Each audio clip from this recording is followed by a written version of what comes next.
Once, silence was ordinary. It belonged to forests, deserts, monasteries, and the quiet nights of small towns.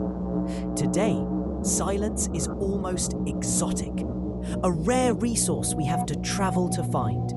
What we now call quiet is never really quiet. It hums with electricity, the distant rush of highways, aircraft slicing across the sky, and the endless background chorus of machines we've built for ourselves. Even the middle of the night carries its soundtrack. A fridge clicking on, a scooter racing through empty streets, or the neighbour's dog who clearly believes it's auditioning for a choir. And here's the irony. Many of us can't even fall asleep without noise. The ceiling fan, the AC, the air purifier, or that suspicious old pedestal fan that rattles like it might explode. Those sounds feel like lullabies.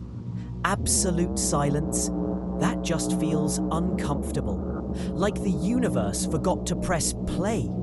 But silence wasn't always awkward. It was a condition for music, philosophy, and even architecture. Cathedrals were designed not only to amplify voices, but to cradle stillness. Monks built spaces where thought could stretch without interruption. Entire cultures found meaning in pauses. Its disappearance is gradual, not dramatic.